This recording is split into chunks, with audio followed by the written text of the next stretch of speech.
Hello guys, कैसे हैं आप लोग। आई होप कि आप सब बढ़िया होंगे। एक बार फिर से स्वागत है आपके अपने YouTube channel maths by Ankit sir में। हमने पिछले वीडियो में आरपीएफ कांस्टेबल के 3 मॉक कंप्लीट कर लिए थे।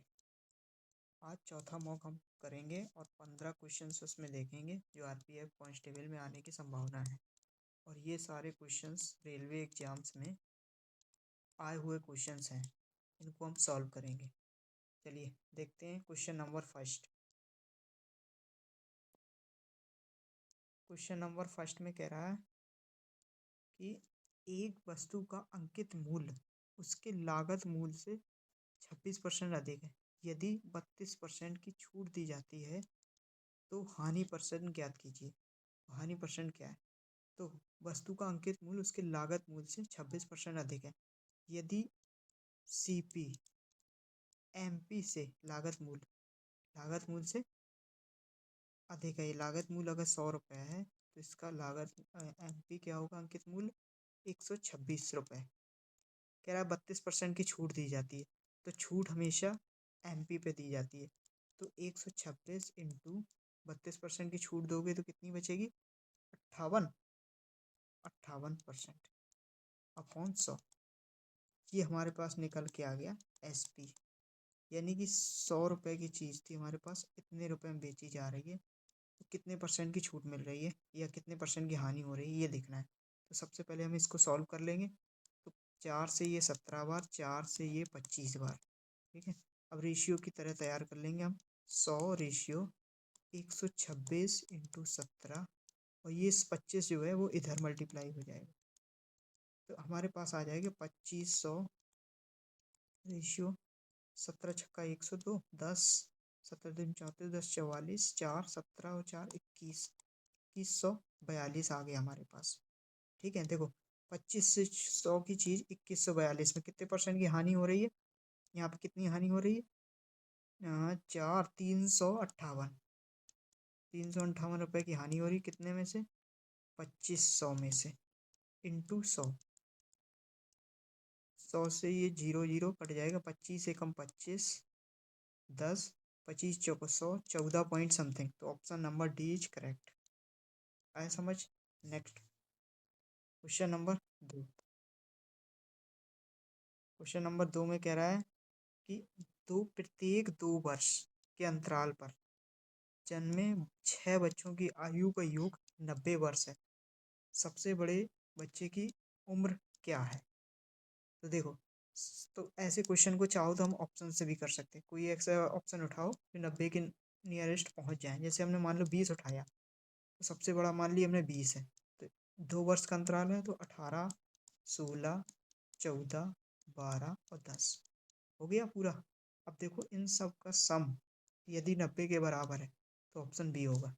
तो देखो 10 और 20 मिलके 30, 12 18 मिलके 30, 14 और 16 मिलके 30, यानी कि टोटल 90 आ गया हमारे पास। तो option number B is correct, 20। Question number next,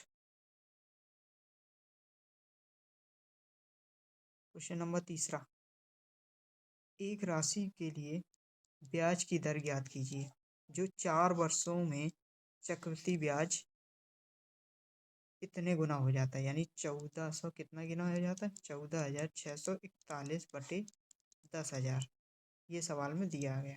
ठीक है, तो हमें कितना ब्याज मिल रहा है? 4641। अब 4641 देख के एक डाटा याद आता है सीआई की रेट में, कि जो 10% का रेट 4 सालों का होता है 46.41। ठीक है, तो ये तब वहाँ पर कितना होता है? 100 रुपये। यहाँ पर 10,000 है तो 4641 है, तो इसका मतलब 10% रेट पे निकल के आएगा। Option D. Option next question, question number 4। 4 में कह रहा है कि 8 पुरुषों का औसत वजन 3 किलोग्राम कम हो जाता है। यानी कि सवाल में कह रहा है कि 8 पुरुषों का औसत वजन 3 किलोग्राम कम हो जाता है। कब? जब उनमें से एक जिसका वजन 56 किलोग्राम है, 56 किलोग्राम है, उनमें से एक 56 किलोग्राम है, तो नया आदमी ले लेता है, नए आदमी का वजन ज्ञात कीजिए, उसकी जगह ले लेता है। तो नए आदमी है। ये बताओ 56 वाला गया है, औसत 3 कम हो रहा है, तो 3 सब में कम हो रहा है, 8 8 3 24, यानी 24 कम हो जाएगा। तो 24 कम हो जाएगा, तो 2 और 3 32, 32 kilogram. Option D is correct. Next question number 5। 5 में देखते हैं कि 41 संख्याओं का औसत 33 है। तो 41 संख्याओं का औसत 33, तो हमने टोटल मान लिया ये, ठीक है। फिर 17 पहली 17 संख्याओं का औसत 41 है। पहली 17 संख्याओं का 41 है, ठीक है। और अंतिम 27 संख्याओं का औसत, अंतिम 27 संख्या 25 संख्याओं का औसत 27 है। तो यदि प्रारंभ से 17वीं संख्या हटा दी जाए तो शेष संख्याओं का औसत ज्ञात कीजिए। तो सबसे पहले ऐसे सवालों को क्या करें, इन दोनों को ऐड करके, ठीक है, ये वाला नंबर माइनस कर देंगे, और अगर 17 संख्याओं का औसत है तो शेष संख्याओं का औसत निकालना है, तो 16 से भाग कर देंगे जितना आएगा। तो इसको कैलकुलेशन करना और ऑप्शन में बताना कौन सा ऑप्शन सही है। चलो नेक्स्ट क्वेश्चन देखते हैं। Question number 6। इसमें कह रहा है कि 6 अंक की संख्या ये दिया गया है, में जोड़ी जाने वाली सबसे छोटी संख्या एक अंक क्या है, एक अंक की संख्या, ताकि 11 से पूर्णतः विभाज्य हो जाए। तो नंबर दिया है 87, 41, 46। अब ये 11 से पूर्णतः विभाज्य हो जाए तो क्या जोड़ दें इसमें, ठीक है। तो सबसे पहले हम देखते हैं 11 से कैसे नंबर कटता है। 6 और 1 7, 7 और 7 14, तो 14 ये हो गया, 4 4 8, 8 8 16, डिफरेंस 16, दोनों का डिफरेंस आया 2, ठीक है। अब इसमें कह रहा है कि क्या जोड़ा जाए, तो पूर्णतः 11 से विभाज्य हो जाए। तो जोड़ी जाने वाली छोटी एक अंक की संख्या ज्ञात करना है। तो इसमें 11 के लिए या तो 9 जोड़ दो, ठीक है, दो अंतर है, या तो 9 जोड़ दो तो 11 से डिवाइड, जो कि ऑप्शन में 9 नहीं दिया गया, 11 से पूरी तरह से विभाज्य हो जाए। ऑप्शन में एक बार चेक करते हैं, 6 और 7, 7 7 14, 8 8 में 16, ठीक, 9 आंसर आएगा इसका। Next question number 7। कह रहे हैं अतुल ने 173 कुर्सियां बेची, 173, उसे 73 कुर्सियों के विक्रय मूल्य के बराबर लाभ हुआ। तो लाभ प्रतिशत ज्ञात करना है। तो ये देखो ध्यान से कि अगर 173 कुर्सी बेची है, उसको 73 का लाभ हुआ है, तो उसका जो सीपी है, जिसकी लागत मूल्य है, तो वो तो 100 कुर्सियों के बराबर होगा। भाई लाभ उसको 73 मिल रहा है, तो 100 नीचे इंटू 100 कट जाएगा, बराबर 73%। Option D is correct. Next question number 8। कह रहा है कि उत्सवी ने 2000 रुपये की राशि 15% प्रतिवर्ष चक्रवृद्धि ब्याज पर निवेश की, जो वार्षिक रूप से संयोजित होती है। तो उसे n वर्षों के बाद 2645 रुपये की राशि प्राप्त हुई। n का मूल्य ज्ञात कीजिए। तो सबसे पहले देखो 2000 है, इसको रेशियो से करेंगे, ये 2645 है, 5 से 1 काटो, 5 चौको 20, डबल 0, 5 पचम 25, 5 दूनी 10, 5 नम 45, 529।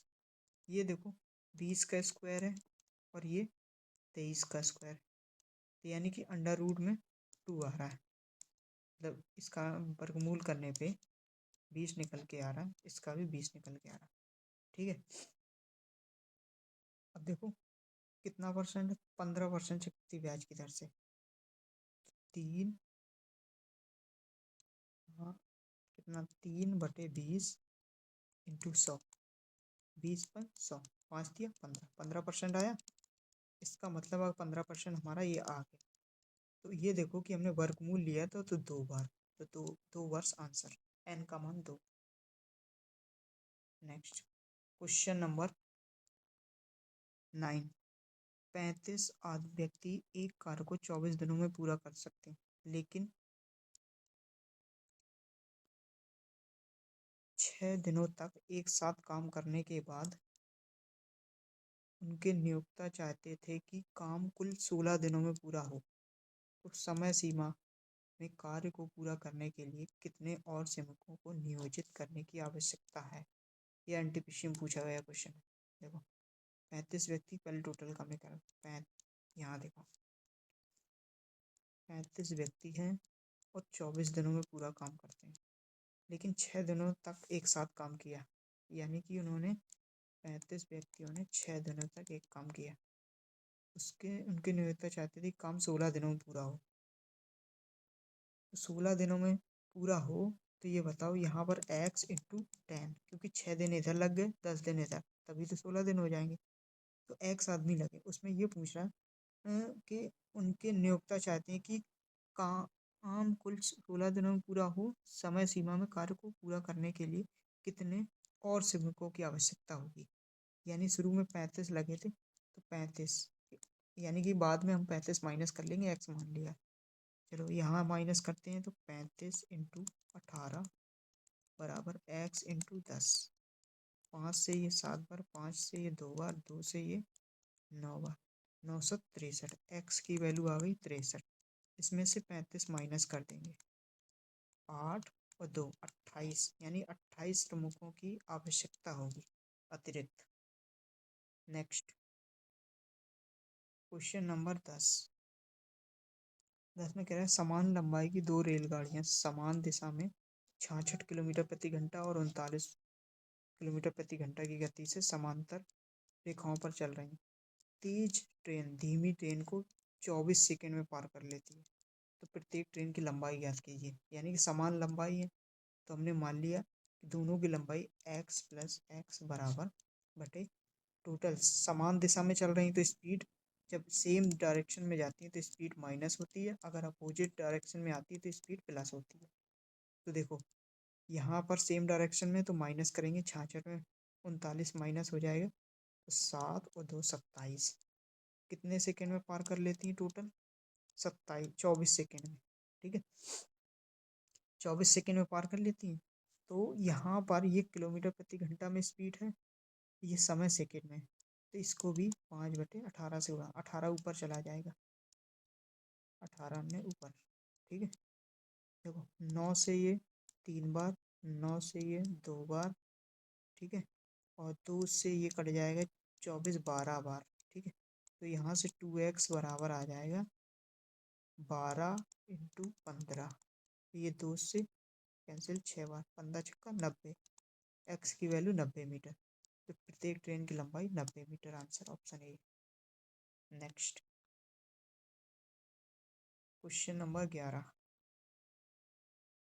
इसमें कह रहा है एक आदमी ने 30,000 रुपये कि एक हिस्से को 10% के लाभ पर और शेष को 8% के साधारण ब्याज पर और 3 वर्ष उसे प्राप्त कुल इतने रुपए हुए 3 वर्ष बाद, वह राशि ज्ञात कीजिए जो 10% ब्याज की दर पर थी। इसमें एलिगेशन से सॉल्व करेंगे हम। एलिगेशन से बहुत जल्दी ये क्वेश्चन सॉल्व हो जाएंगे। देखो कैसे। सबसे पहले ये तो देखो कि हमें 3 वर्ष में उसे इतने रुपए ब्याज प्राप्त हुआ है, तो 3 वर्षों में 8280 रुपये, तो एक साल में कितना हो याद? 3 दूनी 6, 3 दूनी 6, 30 सत्ते 21, 3 18, 2760 रुपये प्राप्त हुआ। तो ये 2760 रुपये कौन 30,000 इंटू 100, ये रेट ऑफ निकल आएगा कितना। तो 0 से 0 कैंसिल, 1 0 से 1 0 कैंसिल, अब ये कटो, 3 हम 27, 3 दूनी 6, 9.2। हाँ, तो 9.2 निकल के आया ये यहाँ पे हमारा। देखो 9.2,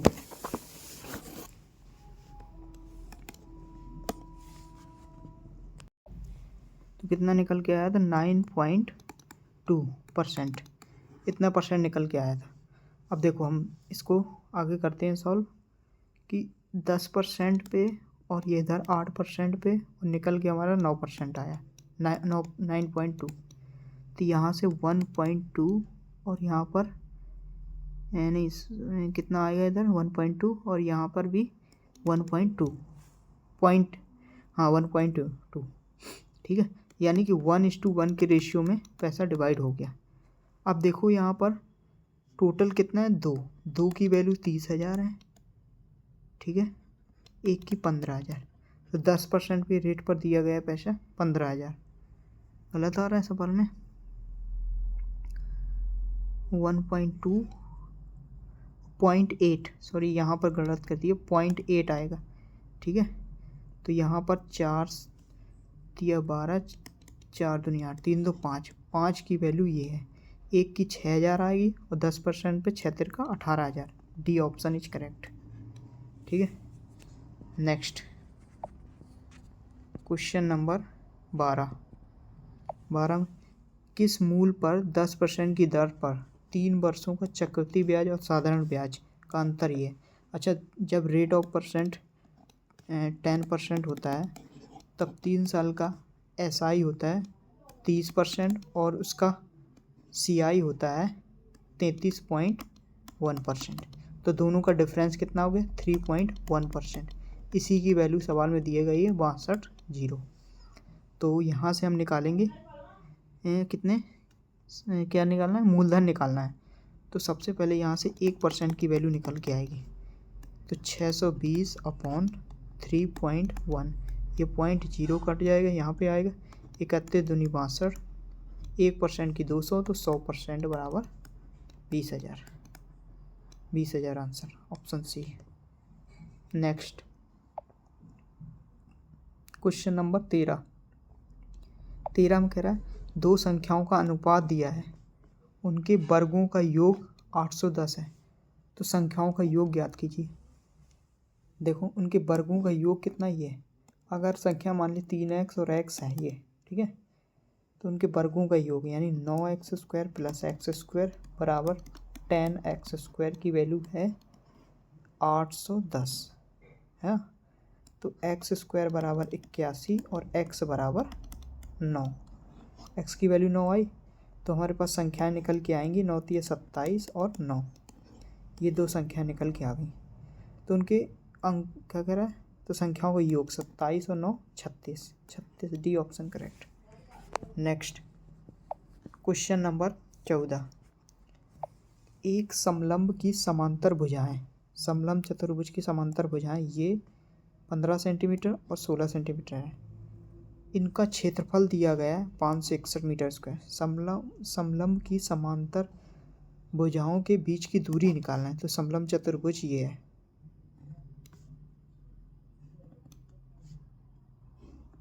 ठीक है, ये समांतर भुजाओं के बीच की दूरी निकालनी है हमें, ठीक है।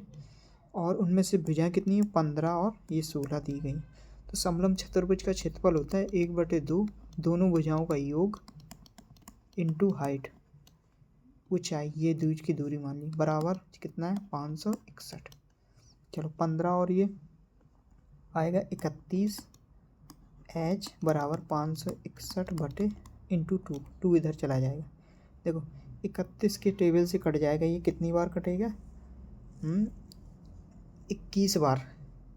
देखो 21 बार कटेगा, 21 1 21 2 31 64, ज़्यादा हो रहा है, 21 बार नहीं, हाँ 31 1 31, 5 और 2, 31 5 कट नहीं रहा। अच्छा पॉइंट में भी तो है आंसर, हाँ ठीक। तो सवाल में H की वैल्यू निकल के आएगी 561 इंटू 2/31। इसको सॉल्व करना, आंसर पॉइंट में आ रहा है, ये आंसर आएगा। नेक्स्ट देखो क्वेश्चन नंबर 15 में कह रहा है एक निम्नलिखित ग्राफ का अध्ययन करते हुए दिए गए प्रश्न में उत्तर का ग्राफ, मतलब पाई चार्ट वाला क्वेश्चन है। तो इसमें ये देखो कि ये हमारे पास चार्ट दिया है, दुकान C ने कुल दुकान B की तुलना में कितने प्रतिशत वस्तुएं अधिक बेची, किसने, दुकान C ने। तो सबसे पहले तो हम दुकान C में देख ले रहे हैं कितना है, दुकान C ये है 1500, ठीक है, और B में की तुलना में कितने % अधिक है, तो B कितना है, ये B 1250 कितना अधिक है, ये 250, 250 अधिक है 1200 में, 1250 में, इंटू 100, 0 से 0 गए से 25 पंचे 125, 5 से ये 100 बार, 100 कटेगा कितना 20 बार, तो 20% आंसर आएगा। Option number A is correct, option A is correct. ठीक है, आज हमने ये कंप्लीट कर लिया मॉक टेस्ट नंबर 4। कल हम मॉक टेस्ट नंबर 5 कंप्लीट करेंगे। इसके बाद हम रेलवे एग्ज़ाम्स के डेली 20 क्वेश्चंस, वो क्वेश्चंस जो रेलवे एग्ज़ाम में आए हुए हैं, या तो एनटीपीसी, ग्रुप डी और एएलपी और टेक्नीशियन, इन एग्ज़ाम में आए हुए क्वेश्चंस हम रेलवे के में मॉक टेस्ट में करेंगे। और थैंक यू गाइस, मिलते हैं नेक्स्ट वीडियो।